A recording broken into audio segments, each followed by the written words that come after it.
প্রিয় শিক্ষার্থী বন্ধুরা, সকলকে জানাই অনেক অনেক শুভেচ্ছা এবং অভিনন্দন। আজকে আমরা যে বিষয়টি শুরু করব সেটা হচ্ছে কন্ডিশনাল, যেটা বিভিন্ন পরীক্ষায় খুবই গুরুত্বপূর্ণ একটি আইটেম। আমরা এখন এই বিষয়টি নিয়ে আলোচনা করব। প্রথমে যে কন্ডিশনাল সেটা হচ্ছে ফার্স্ট কন্ডিশনাল। ফার্স্ট কন্ডিশনালের স্ট্রাকচার হচ্ছে if plus present indefinite plus future indefinite. Present indefinite টেন্সের স্ট্রাকচার হলো সাবজেক্ট প্লাস ভার্বের প্রেজেন্ট ফর্ম, তার মানে হচ্ছে ভার্ব অন প্লাস অবজেক্ট। আর ফিউচার ইনডিফিনাইট টেন্সের স্ট্রাকচার হচ্ছে সাবজেক্ট প্লাস শ্যাল বা will plus V1 plus object. চলো আমরা বিষয়টি উদাহরণের সাহায্যে ক্লিয়ার হওয়ার চেষ্টা করি। প্রথম উদাহরণে আমরা লক্ষ্য করছি if you come I will go, অর্থাৎ ইফের পরে সাবজেক্ট এবং ভার্ব অন রয়েছে কাম। কামের পাস্ট হচ্ছে কেম, পাস্ট পার্টিসিপল কাম। তো কাম হচ্ছে ভার্বের প্রেজেন্ট ফর্ম, এর পরে ফিউচার ইনডিফিনাইট টেন্স হবে, অর্থাৎ subject plus will plus V1 হবে। 2 নম্বর উদাহরণ লক্ষ্য করি if you work you prosper in life. এখানে ইফ ইউ হচ্ছে সাবজেক্ট, ওয়ার্ক V1, তার মানে আমরা বুঝতে পারলাম এটা হচ্ছে প্রেজেন্ট ইনডিফিনাইট টেন্স। তো এর পরে হবে সাবজেক্ট শ্যাল বা উইল, তার মানে এখানে উইল প্লাস V1 হবে ইন লাইফ, অর্থাৎ এর অ্যান্সার হবে উইল প্রসপার। 3 নম্বর উদাহরণে আছে if I know the answer I tell you. এখানে ইফ আছে, ইফ দেখে আমরা বুঝতে পারলাম এটা কন্ডিশনাল। এখানে আছে সাবজেক্ট, এখানে হচ্ছে V1, এটা হচ্ছে অবজেক্ট, তার মানে হচ্ছে এটা একটা প্রেজেন্ট ইনডিফিনাইট টেন্স।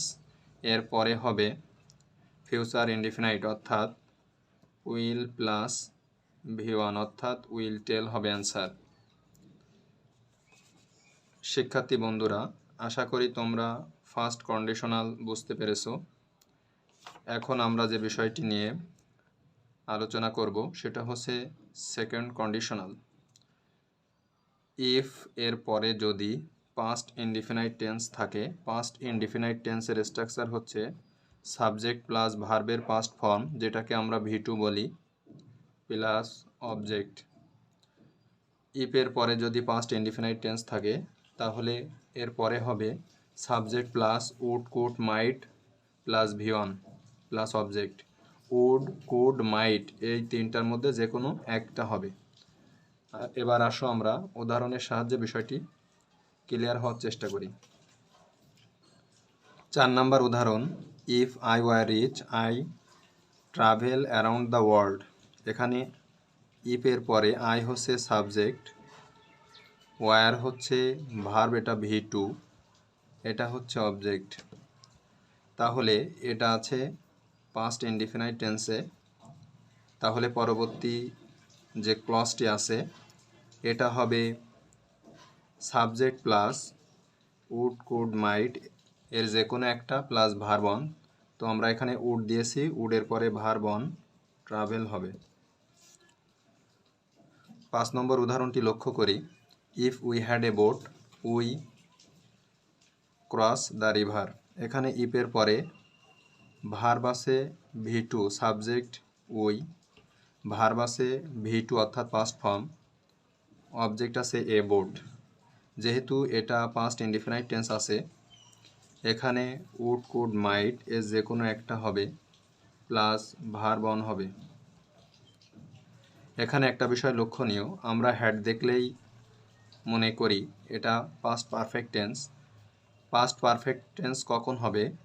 যদি হ্যাডের পরে V3 থাকে তাহলে সেটা হবে পাস্ট পারফেক্ট টেন্স। আর যদি হ্যাড থাকে, হ্যাডের পরে কোনো V3 না থাকে, এটা মনে করতে হবে পাস্ট ইনডিফিনাইট টেন্স, কারণ হ্যাভ বা হ্যাজ এর পাস্ট হচ্ছে হ্যাড। এরপরে আমরা থার্ড কন্ডিশনাল লক্ষ্য করি ইফের পরে যদি পাস্ট পারফেক্ট টেন্স থাকে, পাস্ট পারফেক্ট টেন্সের স্ট্রাকচার হচ্ছে subject plus had plus V3 plus object. ইফের পরে যদি পাস্ট পারফেক্ট টেন্স থাকে তাহলে পরবর্তী ক্লজটির স্ট্রাকচার হবে subject plus would have, could have, might have এর যে কোনো একটি প্লাস V3 প্লাস অবজেক্ট। আসো আমরা বিষয়টি উদাহরণের সাহায্যে ক্লিয়ার হওয়ার চেষ্টা করি। 6 নম্বরে উদাহরণে আছে if I had known earlier. এখানে ইফ এটা দেখে বুঝবো এটা হচ্ছে একটা কন্ডিশনাল সেন্টেন্স। আই হচ্ছে একটি সাবজেক্ট, হ্যাড আছে, হ্যাডের পরে V3 আছে। হ্যাডের পরে যদি V3 থাকে এটা হবে পাস্ট পারফেক্ট টেন্স, কিন্তু হ্যাডের পরে যদি V3 না থাকে সেক্ষেত্রে সেটা হবে পাস্ট ইনডিফিনাইট টেন্স। তো এখানে যেহেতু হ্যাড নোন আছে এটা একটি past perfect tense. Past perfect tense থাকলে would have, could have, might have এর যে কোনো একটি হবে প্লাস V3 হবে, তাই চেঞ্জের V3 হচ্ছে চেঞ্জড। আশা করি তোমরা বিষয়টি বুঝতে পেরেছো। 7 নম্বর উদাহরণটি লক্ষ্য করি if I had seen you walking. এখানে subject I, had plus seen এটা V3, সি এর পাস্ট হচ্ছে স, এর পাস্ট পার্টিসিপল হচ্ছে সিন, তো এটা V3 রয়েছে। তো হ্যাড প্লাস V3 এটা অবশ্যই পাস্ট পারফেক্ট টেন্স, আর একটা হলো অবজেক্ট। তাহলে অবশ্যই এর পরে would have, could have, might have এর যে কোনো একটি হবে প্লাস V3 হবে। তো এখানে উদাহরণ হবে উড হ্যাভ V3, অফারের V3 হলো অফার্ড। তো আশা করি শিক্ষার্থী বন্ধুরা তোমরা বুঝতে পেরেছো। আমরা পরবর্তী ক্লাসে অন্য একটি টপিক নিয়ে আলোচনা করব। সে পর্যন্তই ভালো থেকো।